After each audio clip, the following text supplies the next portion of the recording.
Bismillahirrahmanirrahim. Assalamualaikum warahmatullahi wabarakatuh. Alhamdulillahirabbil alamin wassalatu wassalamu ala sayidina Muhammadin wa ala alihi washabbihi ajmain. Amma ba'd. Alhamdulillah, kita panjat puji dan syukur kita kepada Allah Subhanahu wa taala.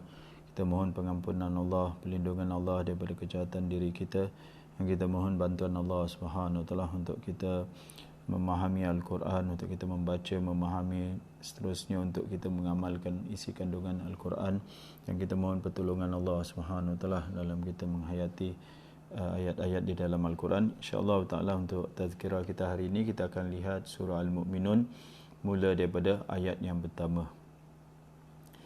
A'udzu billahi minasyaitonir rajim. Bismillahirrahmanirrahim. قد أفلح المؤمنون الذين هم في صلاتهم خاشعون والذين هم عن اللغو معرضون والذين هم للزكاة فاعلون والذين هم لفروجهم حافظون إلا على أزواجهم أو ما ملكت أيمانهم فإنهم غير ملومين فمن ابتغى وراء ذلك فأولئك هم العادون والذين هم لأماناتهم وعهدهم راعون والذين هم على صلواتهم يحافظون أولئك هم الوارثون الذين يرثون الفردوس هم فيها خالدون. Sadaqallahul azim. Alhamdulillah, kita untuk 3 hari yang lepas kita dah selesai tentang ciri-ciri sifat-sifat ibadur rahman. Maka kali ini kita lihat ciri-ciri sifat orang-orang beriman, ataupun al-mu'minun. Al-mu'minun yang mana satu, tuan-tuan? Yang al-muflihun. Itu orang beriman yang berjaya lah.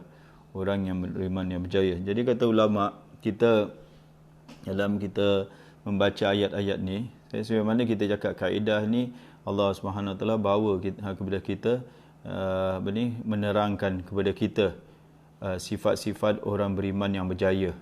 Jadi kita compare lah, kita wazankan, kita timbangkan atau kita bandingkan diri kita dengan orang beriman yang berjaya ni, dengan ciri-ciri atau habit, atau kita kata sifat-sifat lah, karakter orang beriman yang berjaya ni dengan diri kita. Di mana kita kurang, di mana kita dapat mengikutinya, dan di mana kita ke belakang. Kita cakap kadang-kadang kita tak dapat mencontohi, atau kita lacking lah, kita kurang lah dalam mencontohi orang-orang yang berjaya ni, orang-orang beriman yang berjaya ni. Itu caranya lah. Caranya kita bandingkan diri kita dengan orang-orang beriman yang berjaya ni, al-mu'minun yang berjaya ni. Di mana kita? Kalau banyak kurang, itu ada masalah sikit lah. Kita kena perbaiki lah. Kita kena perbaiki sifat-sifat yang ada pada diri kita bila kita compare atau kita bandingkan diri kita dengan apa yang Allah Subhanahu Wa Taala nak sebut ini. InsyaAllah kita lihat daripada ayat yang pertama, Allah Subhanahu Wa Taala memuji orang beriman. Qad aflahal mu'minun, sesungguhnya telah berjayalah. Jadi Allah kata suatu penegasan, berjayalah orang-orang yang beriman. Ini berjaya orang-orang yang beriman. Yang orang beriman yang mana satu, tuan-tuan? Jadi biasanya selepas Allah cakap orang-orang beriman, yang kalau dalam Quran lah cakap mukminun, ini memang orang beriman yang sejati lah, memang menepati title mukmin. Bagi mereka ini macam satu label lah. Al-mu'minun itu seorang mukmin. Mukmin itu macam suatu gelaran yang tinggi sekali. Iaitu selepas tu ayat-ayatnya menerangkan sifat-sifat mereka.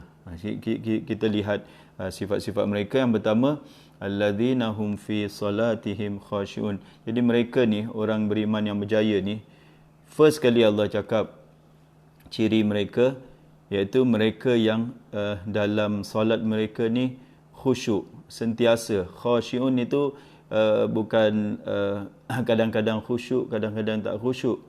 Ataupun satu rakaat khusyuk, 3 rakaat tak khusyuk, atau 2 rakaat khusyuk, 2 rakaat tak khusyuk. Tak ada.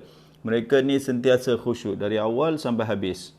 Dan setiap solat mereka khusyuk. Setiap solat mereka ni, mereka khashi'un. Khashi'un itu ismul fa'il, khashi'. Berarti mereka sentiasa dan sentiasa khusyuk dalam solat mereka. Ini yang first starting aja kan. Kita kalau nak bandingkan dengan diri kita ni, kita boleh lihatlah solat kita setiap hari. Setiap hari kita solat, setiap 5 kali satu hari. Senang aja nak compare diri kita dengan mereka ni. Pasal apa? Benda ni bukan setahun sekali. Bukan macam zakat setahun sekali, bukan. Benda ni hari-hari, bukan hari-hari lagi, 5 kali sehari. 5 kali sehari, takkanlah kita tak tahu kita punya nilai kita punya standard kita, atau kedudukan prestasi solat kita. Kita tak boleh pura-pura lah tuan-tuan. Kita kena jujur lah. Kita tengok kita tadi baru kita solat. Lepas ni sekejap lagi kita solat Zuhur atau Asar, Maghrib, Isyak. Jadi takkanlah kita tak tahu kedudukan solat kita. Bagaimana solat kita, khusyuk ke tak khusyuk. Senang aja nak nilai. Kita lakukan dia setiap hari. Jadi khusyuk tak kita dengan solat? Solat khusyuk ni macam mana nak tahu? Tapi aku rasa macam khusyuk. Khusyuk macam nak tahu tuan-tuan. Imam Ghazali, starting aja Imam Ghazali dan banyak ulama cakap hudurul qalb. Itu first kali hadir, hati kita hadir. Dalam kita solat ni, hati tak melayang-layang lah. Fikiran tak ingat benda yang di luar solat. Jadi kalau daripada awal sampai habis tu, hati dia hadir dengan Allah SWT, berdialog, berbicara, bercakap dengan Allah, berbisik dengan Allah, munajat dengan Allah. Dari awal sampai habis ni, hati dia tak bercakap dengan benda-benda lain. Tak fikir benda-benda lain. Itu hudurul qalb. Hati dia sentiasa bermunajat dengan Allah SWT, berbisik dengan Allah, memuji Allah, mengagungkan Allah, meminta kepada Allah. Kan dalam solat kita semuanya dengan Allah SWT. Semua termasuk tasbih, tahmid, takbir, dan doa dan selawat, semuanya kita mohon kepada Allah SWT. Jadi daripada awal sampai habis ni, dia sentiasa dia munajat dengan Allah SWT. Dia tak fikir benda lain. Ada tak tuan-tuan? Starting je susah sikit ni Ustaz. Itulah dia cakap, kita nak bandingkan diri kita. Sebab itu kita nak kena memperbaikilah. Tak apalah tuan-tuan, kita memperbaiki diri kita. Umar bin Khattab, dia tak hafal Al-Quran.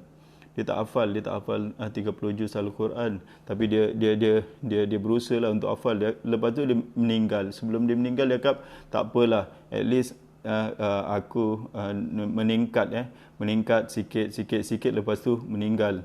Daripada turun tu tuan-tuan, dah hafal, lepas tu lupa lagi teruk tu.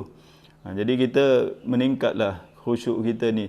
Ada sikitlah 1%, 2%, naik, besok naik lagi, tahun depan naik lagi khusyuk kita kena strive lah, kita kena struggle lah, dan kita kena usaha agar solat kita ni tak boleh fikir benda lain. Kata ulama, apa hukum dia kalau kita fikir benda-benda lain dalam solat ni, kita fikir benda-benda luar daripada solat, hukumnya makruh, hukum dia dibenci. Kita pun kalau nak berbual dengan seorang tu, kalau kita berbual dengan dia face to face lah, berbual dengan dia fikir benda lain tuan-tuan. Kita berbual lama je, kita cakap gini, lepas tu apa kau cakap tadi aku melayang lah fikiran aku. Kita okey lah, tak apalah. Tak ada, aku cakap benda ni gini, buat cakap lagi dengan dia melayang lagi tuan-tuan. Dia fikir benda lain. Lepas tu tadi cakap benda apa? Gini. Seronok tak tuan-tuan nak berbual dengan orang ni? Seronok tak nak ngeteh dengan orang itu? Cakap lagi 1 jam berapa banyak dia melayang dah. 1 jam kita berbual dengan dia, melayang sana melayang, dia tak tumpukan. Padahal kita 2 orang aja dengan dia. Tak, kalau ada ramai orang tak apalah, kita boleh berbual dengan kawan sebelah. Ni one to one aja. Dengan dia aja. Face to face dengan dia, dia melayang, dia fikir benda lain. Seronok tak tuan-tuan? Nak berbual dengan orang macam gini. Kita tanya diri kita, seronok tak berbual dengan orang macam gini? Tak seronok. Kita manusia, kata ulama, kita manusia pun tak nak berbual dengan orang macam gini.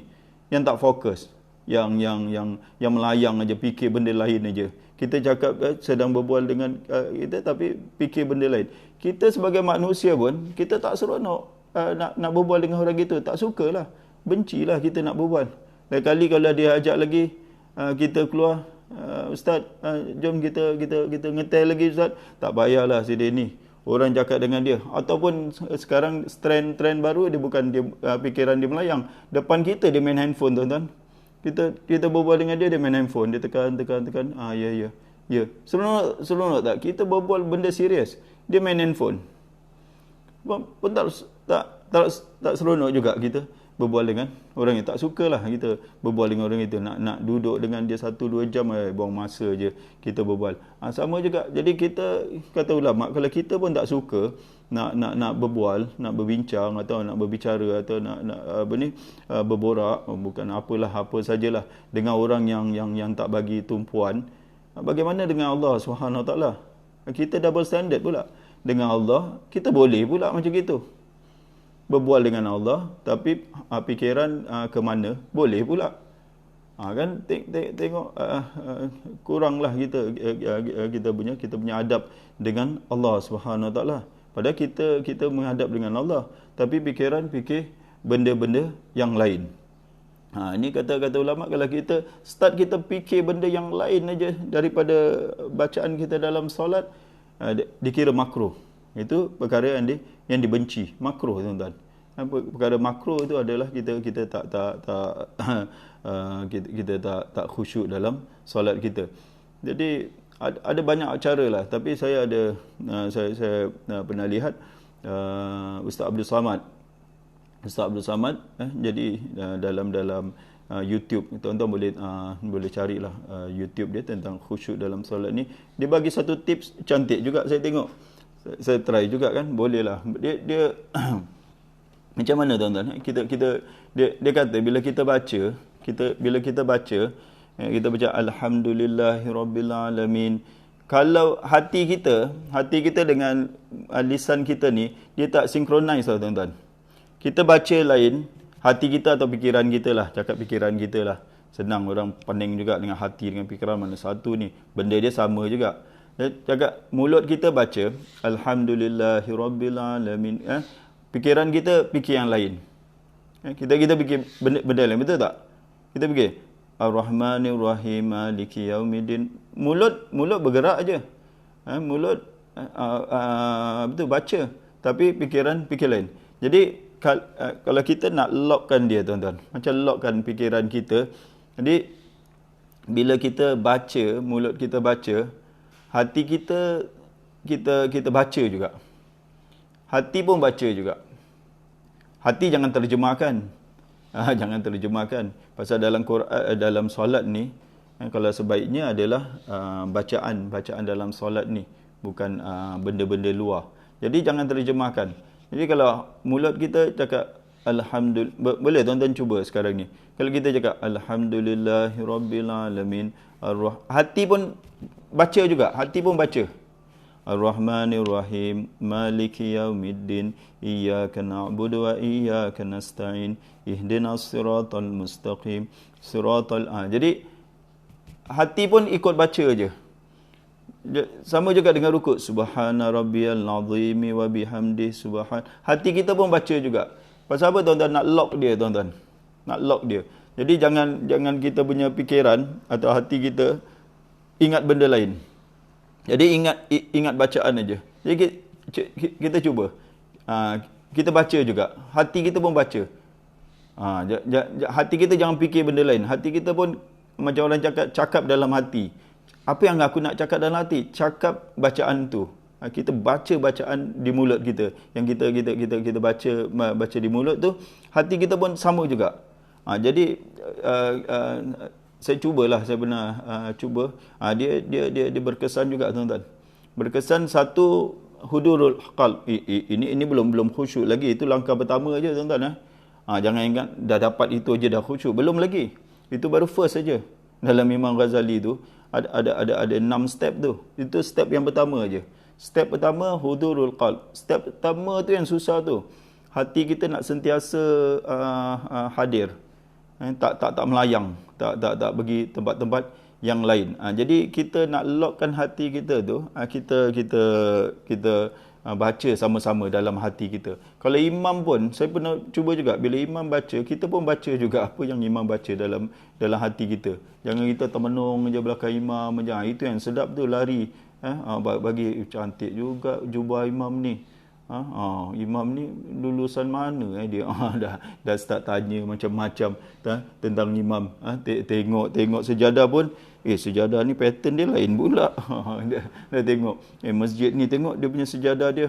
Dah start. Dia boleh melayang. Kita kalau kalau dah melayang tuan-tuan, first saja dia dah melayang aja. Itulah setan bawa kita lari jauh-jauh. Ke mana-mana dia bawa kita. Ketua lah dia kat tua masjid, lepas tu keluar masjid, masuk pergi sini pergi situ, macam-macam dia akan bawa. Itu tak ada hudurul qalb. Hati kita tak hadir. Badan kita hadir dalam solat, tapi hati kita tak hadir. Kita pegang. Cuba tuan-tuan buat. Kita lock sikit hati kita ni. Jadi hati dia tak boleh bercakap tau. Dia tak boleh berfikir benda lain tau. Dia kena lock dengan bacaan. Jadi dia kena ikut aja bacaan. Bila dia tahiyat ke sujud, Rabbighfirli warhamni wajburni warfa'ni, kita lock dah. Jadi dia tak ada ruang pun dia nak keluar. Itu first lah. Dan kemudian cakap baca je tapi tak faham, kena faham baca. Apa yang kita baca dalam solat ni, kalau tak faham susah. Jadi kalau kita fokus hati kita dengan mulut kita fokus dan kita faham lagi dan kita follow lagi, kita follow aja. Itu step kedua, tafahum. Satu step pertama hudurul qalb, step kedua tafahum. Itu baru 2 step. Lepas tu mengagungkan Allah, malu kepada Allah. Ada 2-3, tapi 2 ni kalau kita dah boleh buat dah okey. Dua ni step 1, step 2, iaitu hudurul qalb, hati hadir dan kita faham apa yang kita baca. Itu dah itu sebagai opening lah, sebagai pembuka kepada khusyuk. Belum lagi khusyuk yang betul-betul kalau dalam solat dia ni memang tunduk habis. Macam contohlah, macam seorang itu jumpa raja lah, macam gitulah nak cakap khusyuknya. Seorang itu kata Allah yarham Datuk Abu Hassan Din Al-Hafiz, dia bila menghadap agung, ada 2-3 orang dengan dia. Dia cakap, ini dengar agung sedang cakap lah. Kawan dia sebelah ni nak bersin tuan-tuan. Nak bersin, tahan macam nak gila. Dia cakap, tahan tak mau bersin pun tak nak juga depan agung. Jadi tunduk betul lah. Macam gitulah. Senang aja kita nak cakap. Bila kita jumpa dengan orang-orang besar tu, macam mana kita punya fokus. Kita tak ada menguap depan dia. Menguap ke, kita fikiran benda lain ke apa. Bila kita jumpa dengan orang-orang besar ni, kan kita betul-betul tunduk, dengar apa yang dia cakap. Macam gitu khusyuk tu, tunduk betul-betul depan Allah Subhanahu Wa Taala, merasa malu depan Allah, merasa Allah tu agung, merasa Allah tu hebat, semuanya. Tapi kita belum sampai bab itu aja, hati aja dah tak hadir. Macam mana nak rasa keagungan Allah Subhanahu Wa Taala? Nak rasa nak tunduk dengan Allah, belum apa-apa aja hati dah lari. Dah nak khusyuk macam mana? Jadi first step aja dah kita dah tak boleh. First step aja, dia ada 6 step. Kalau ada time nanti saya bacakan. Saya dah lupa ada beberapa. Tapi termasuk ta'zim, haya, malu depan Allah, agungkan Allah, dan beberapa saya lupa. Ada buku di mana. dia pun buku-buku tentang khusyuk dalam solat tu. So ciri orang pertama adalah ciri-ciri orang beriman yang pertama adalah khusyuk mereka dalam solat mereka. Ini kita bandingkan dengan diri kita. Kalau kita kata ulama, tapi dia solat, dia kerjakan solat je tapi tak khusyuk je. Rukun dia rukun dia, kita cakap syarat dia, sunat dia, semua dia buat lah, semua dia buat. Cuma dia tak khusyuk, kita cakap kurang dia dapat daripada solat itu. Tak samalah dengan orang, takkan kalau 100 point lah, kalau 100 markah tu, orang yang betul-betul khusyuk, tunduk betul-betul depan Allah dengan orang yang tak khusyuk, takkan yang ini 100, yang ni 100, tak adil lah. Yang tak khusyuk, fikiran dia melayang sana sini, pergi ke tempat-tempat lain, ini dapat sedikit aja markah dia. Nabi kan buat perumpamaan macam orang solat ni dapat 10/10, ada yang dapat 8/10, ada yang dapat 4/10, ada yang dapat 5/10, setengah, ada yang dapat last kali 1/10 je. Saya fikir 1/10 itu takbiratul ihram tu betul-betul khusyuk. Bila dia takbiratul ihram je betul-betul punya khusyuk, nak masukkan niat tu Allah akbar aja dah terus melayang terus. Bila dah habis takbiratul, dia dapat 1/10 sampai dapat 1/10. Kata Nabi sallallahu alaihi wasallam, markah yang kita dapat itu kan apa yang kita memahaminya, dan kita hadir hati kita khusyuklah, apa yang khusyuk.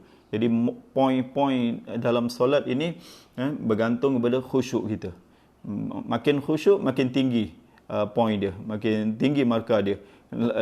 Lagi tak khusyuk, solat salah, dia diberi pahala juga, dapat pahala juga solat tu, tapi kuranglah daripada orang yang khusyuk. Jadi first kali kita lihat orang-orang beriman yang berjaya lah, kita cakap, bukan orang-orang beriman yang biasa-biasa. Orang beriman, kita nak jadi orang berjaya kan, kita selalu baca buku bagaimana nak menjadi orang berjaya, resepi atau habit, ataupun karakteristik ataupun ciri-ciri orang yang berjaya. First kali kita nak kena perbaiki khusyuk kita.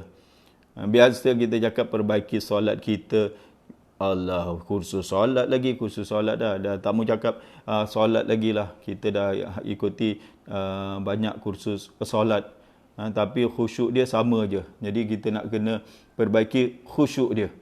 Solat kita alhamdulillah lah, so far saya tengoklah rata-ratanya solat ni dah ikut apa yang Rasulullah sallallahu alaihi wasallam, sunnah Rasulullah sallallahu alaihi wasallam, apa yang diajar oleh Rasulullah sallallahu alaihi wasallam. Tapi khusyuk ni biasanya tak ada.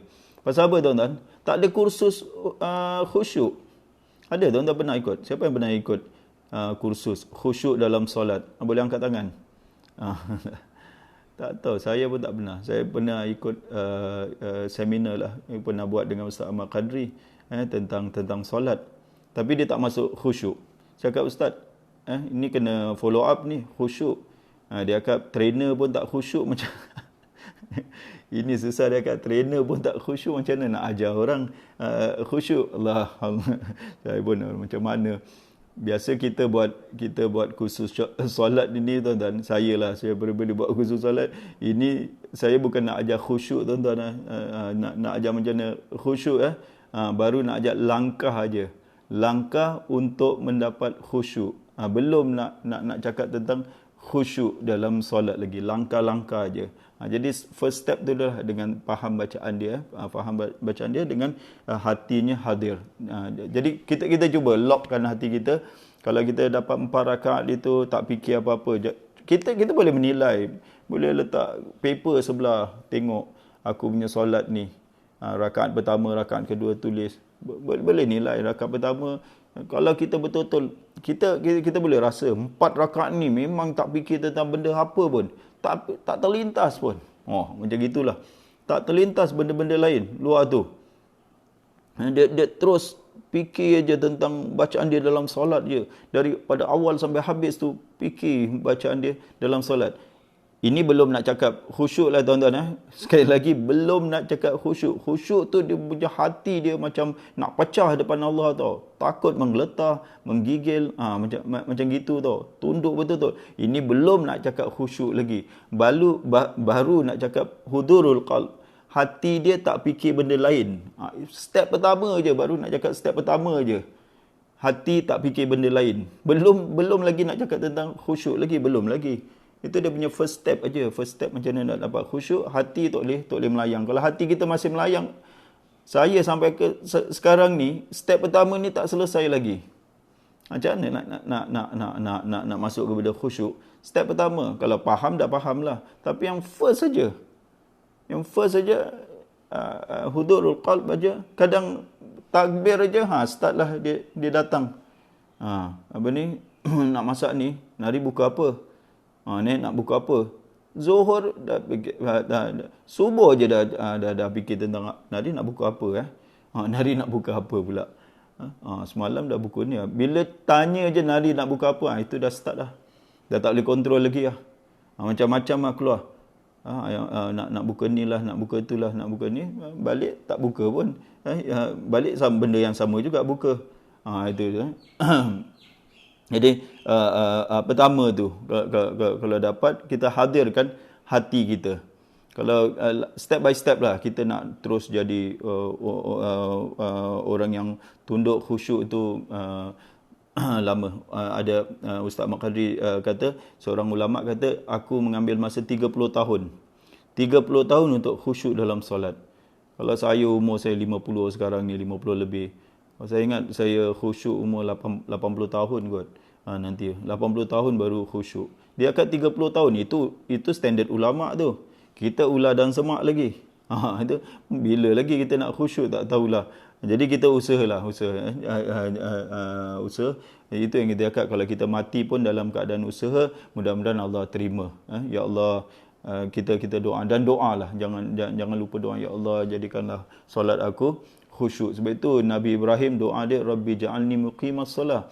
Ya Allah jadikanlah aku orang yang muqimas solat. Itu Nabi. Nabi dia doa apa? Ya Allah jadikanlah aku orang yang mendirikan solat. Simple aja doa dia nak diri. Betul-betul mendirikan solat. Menurut apa yang Allah SWT kehendaki. Terutamanya khusyuk dia lah. Mendirikan solat mengikut apa yang Allah kehendaki. Mohon kepada Allah SWT agar kita dikurniakan. Ya Allah janganlah haramkan khusyuk daripada diriku. Ya Allah at least pun dapat sikit lah, ada waktu. Jangan terus satu hari tu tak khusyuk. Adalah waktu khusyuk juga. Adalah rakaat khusyuk, kadang bukan waktu, adalah first rakaat khusyuk, lepas tu terus dah tak khusyuk lagi, lagi 3 rakaat dah tak khusyuk. Usaha juga, usaha tak apa kan. Jangan give up, jangan give up. Pasal ini kita punya benchmark dia lah. Ini kalau kita nak berjaya, first kali kena perbaiki khusyuk kita. Bukan perbaiki solat kita, perbaiki khusyuk kita. Itu yang pertama je. Rasa macam dah lemah sikit ni. Belum lagi ada 9 lagi tuan-tuan. First ni yang paling susah lagi. Allah start dengan yang paling senang ke paling susah? Saya rasa Allah mula dengan paling susah sekali ni. Paling susah khusyuk dalam solat. Dan banyak kaedah-kaedah khusyuk. Kita boleh baca buku atau dengar ceramah atau kita boleh belajar tentang khusyuk. End of the day, bagaimana kita belajar ke, macam mana kita dah dengar pun banyak. End of the day, solat kita khusyuk ke tidak? Aku tahu macam mana nak khusyuk, aku tahu macam-macam kaedah dia tahu, tapi tak khusyuk juga, tak guna juga. Dia cakap, engkau tak tahu faham makna macam mana nak khusyuk. Awak ingat orang Arab tu tak faham ke apa yang dia cakap? Orang Arab ni, dia tak faham ke apa yang dia orang Arab semua faham apa yang dia cakap, tapi dia pun tak khusyuk juga. Jadi bukan syarat faham aja. Kau faham apa kau baca, kau boleh khusyuk. Cubalah. Orang Arab pun berapa juta, bilion orang yang semua yang faham bahasa Arab pun tapi tak khusyuk juga. Contoh saya lah, faham juga apa yang saya baca dalam solat. Malahan saya anjurkan kursus mengagungkan solat ada. Dia tulis mengagungkan solat itu kursus kita kata makna lah, untuk kita mengetahui makna dalam solat. Anjurkan juga kursus, tapi sama juga. Itu sama juga, tak khusyuk juga. Tu. Jadi macam mana? Usahalah kita berusaha, kita berusaha sampai khusyuk. Yang kedua, walladzina hum anil lagwi mu'ridun. Dia baru satu je dah 7.30 tu, dah setengah jam. Sama jugalah kita ni akan masa panjang sikitlah dalam bincangkan sifat-sifat yang ni kita agar betul-betul lah kita nak berusaha untuk mencapai. Sifat kedua adalah mereka yang menjauhi. Mu'ridun ini lagi sekali ismul fa'il tuan-tuan. Bila dia pakai ismul fa'il ni menunjukkan isim, bila menunjukkan isim sebati, sentiasa, berkekalan, berterusan. Mereka ini mu'ridun, mereka berpaling daripada lara. Semalam kita dah kat lara. Lara ni apa yang tak ada faedah. Ini ulama cakap lara ni apa yang tak ada faedah fi dunia wal akhirat. Tak ada faedah dunia dan akhirat. Menurut sebahagian ulama lah, lara ni bukan perkara yang haram, tuan-tuan. Ni sebahagian ulama ada yang cakap lara ni perkara yang haram. Tapi kalau kata Syekh Sa'di ni, lara ni bukan perkara yang haram. Perkara yang sia-sia je. Perkara yang tak ada faedah. Kalau perkara yang tak ada faedah ni mereka dah berpaling, menjauhkan diri, mereka tak buat, apa lagi perkara yang haram lagi jauh lagi. Ini lara je macam semalam kita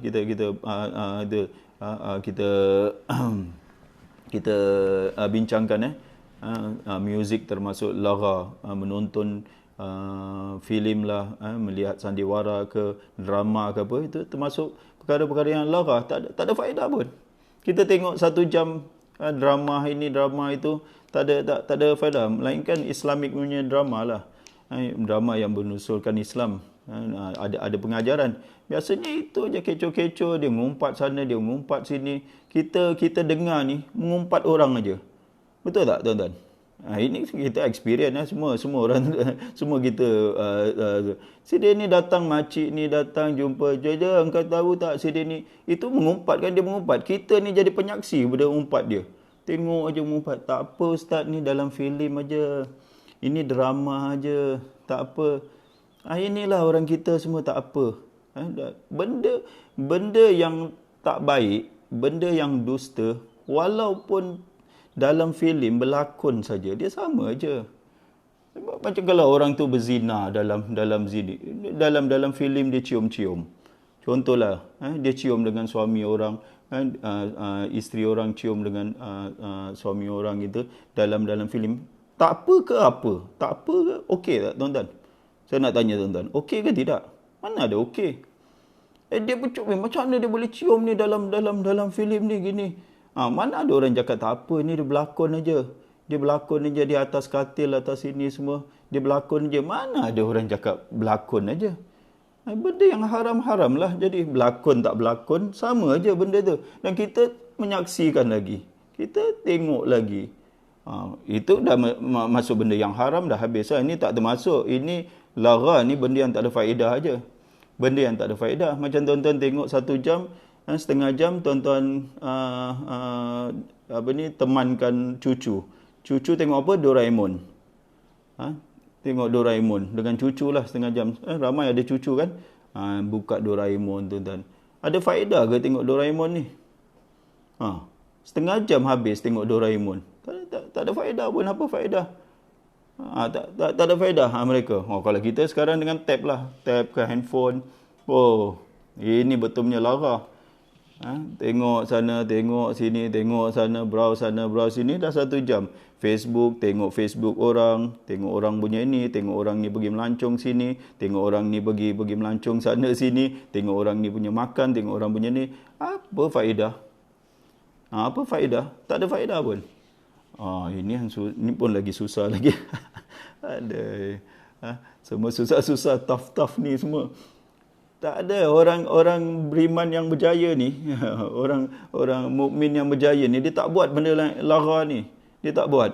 Allah, kita macam-macam habis masa kita dengan benda-benda yang lara. Tak ada faedah. Benda yang tak ada, bila benda tu tak ada faedah, dunia dengan akhirat tak ada faedah. Kadang kita nak justify diri kita, ada. Begini macam main game, ada dia menggerakkan otak kita, dia menggerak main game, makcik main game. Kenapa makcik main game? Tak, dia menggerakkan otak aku ni macam-macam. Boleh tak main game 1 jam, main game, duduk main game kereta ke apa, atau main game wrestling ke apa, apa faedah? Tak ada faedah pun. Jadi itu dikira lara lah, benda tu kira lara. Jadi orang-orang beriman yang orang-orang mukmin yang berjaya ni mu'ridun, dia jauh benda ni. Allahu Akbar. Kita banyak apa lagi dalam bulan Ramadan, nak bagi motivasi Ramadan, kita lagi 2-3 hari dah habis Ramadan lagi. Dah terlambatlah motivasi dia untuk tahun depan lah, nanti motivasi untuk Ramadan. Perkara yang lara, kalau kita buat perkara yang lara, kata Rasulullah, Allah tidak berhajat kepada puasa seseorang. Allah tak berhajat kepada puasa orang yang cakap benda yang dusta atau benda yang lara. Lara ni lagi dalam bulan puasa lagi tak boleh buat benda-benda itu. Jadi mesti ada tujuan dia. Mesti ada tujuan. Kalau ambil handphone, kita nak tengok apa? Nak tengok berita. Okey, berita. Tengok berita. Jangan berita-berita lain, berita gosip. Berita artis ni cerai sana sini, artis ni dia kahwin dengan ini, artis ni merajuk, artis ni tak ini, artis ni macam-macam artis dia tahu. Itu pun lara lah, itu data lara. Itu bagi saya bukan lara lagi, kita dah jadi macam kepo, pacik kepo lah kita. Kepo sangat dengan cerita orang. Semua nak tahu. Itu Allahu Akbar. Jadi walhasil kita lihat orang beriman ni dia tak buat kerja-kerja yang lara ni. Mudah-mudahanlah tuan-tuan cakap senang ni, baca ayat dia mudah aja. Walladzina hum manil lagwi mu'ridun. Senang tak tuan-tuan baca dia? Senang. Bibir, mulut, lisan baca senang. Tapi nak amalkan, Allahu Akbar. Macam gunung di atas kepala kita tuan-tuan. Nak yang satu yang dua, baru dua ni macam berat sangat untuk kita amalkan. Itulah standard Allah ni. Dia ada standard Allah Subhanahu Taala. Allah dah set standard dia. Dia bukan tak ada standard. Standard orang yang beriman yang berjaya ni Allah dah letak standard mereka macam mana. Bukan cincai-cincai punya yang kita ingat. Dia tak ada. Standard mereka ni tinggi orang-orang ni. Ni semua ciri-ciri sahabat lah kita cakap. Ciri-ciri Rasulullah SAW. Ciri yang ada pada Rasulullah SAW dengan para sahabat. Sebab itu mereka berjaya. Mereka berjaya bukan di akhirat je tuan-tuan. Bukan akhirat mereka radhiyallahu anhum dapat syurga je. Di dunia Allah bagi kejayaan. Memerintah dunia. Kerana ciri-ciri ni ada, mereka merintah dunia. Kita tak memerintah dunia kerana tak ada ciri-ciri ni. Kita diperintah. Para sahabat tak ada. Para sahabat sampai memerintah. Dan mereka sanggup menghadapi Rom, Parsi semua. Gergasi punya kita cakap super power dunia ketika itu. Mereka sanggup menghadapi dengan ada ciri-ciri ni aja. Dengan ciri-ciri ni aja mereka dapat menguasai dunia. Allah beri mereka dunia dengan beri mereka akhirat. Itu para sahabat. Jadi kita kalau dapatlah kita nak mencontohi sifat-sifat orang mukmin yang berjaya. Insya-Allah taala tuan-tuan, kita besok kita sambung lagi ayat ciri yang seterusnya pada ayat yang keempat. Besok jangan tak datang pasal dia ada kena-mengena dengan zakat fitrah. Walladzina hum lizakati fa'ilun. Mereka yang mengeluarkan atau menunaikan zakat. Besok kita akan bincang pasal ini pun masa nak dekat kita bayar zakat fitrah. Wallahu alam. Jangan ke mana-mana tuan-tuan. Aku qali hadza wa astaghfirullahal azim li wa lakum. Wassalamualaikum warahmatullahi wabarakatuh.